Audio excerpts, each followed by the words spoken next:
মই নিযুত মইনা আঁচনিৰ পত্ৰ বিতৰণৰ শুভাৰম্ভণি কৰিলোঁ। ৰাতিপুৱা কমাৰ্চ কলেজত কৰিছোঁ, এতিয়া আমাৰ ইয়াত বিয়াঙত কৰিলোঁ আৰু ইয়াৰ পিছত আমাৰ ফৰেষ্ট লাইফ অধীনত যিখিনি কৃষকে তেওঁলোকৰ চাৰ্টিফিকেট পাব সেইখিনি দিম আৰু কিছু দলীয় কাৰ্যসূচীও আছে। গোটেইখিনি মিলাই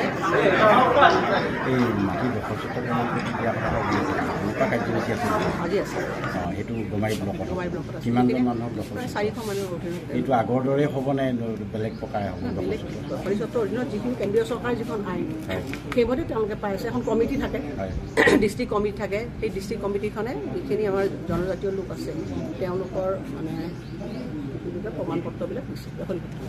বাইদেউ নেপকো পানী এৰি দিয়াক লৈ মানে বৈঠক নহয়, এই আমি চিন্তা কৰিছিলোঁ যে নেপকোৰ পানী এৰিলে ছাডেনলি যদি হঠাতে পানীখিনি এৰি দিয়ে তেতিয়াহ'লে বিস্তৃত খেতি মানুহক ক্ষতি কৰে আৰু সেইটো লৈ ডেপুটি কমিশ্যনাৰক আমি নিৰ্দেশ দিছিলোঁ। কিন্তু ইতিমধ্যে তেওঁলোকে এখনকৈ গেট খুলি দিছে। এতিয়া ৪খন গেট খুলিছে। আজি কিমান দিছে মই এতিয়া খবৰ লোৱা নাই, কিন্তু কাইলৈকে সন্ধিয়ালৈকে মই খবৰ লৈ আছোঁ। খেতি মাটি বুজিছে, কিন্তু মানুহৰ তেনেকৈ ঘৰ বাৰী সাংঘাতিক ধৰণৰ আগৰ নিচিনাকৈ যিটো আমাৰ 18 চনত হৈছিলে সেই আশংকাটো এইবাৰ হোৱা নাই।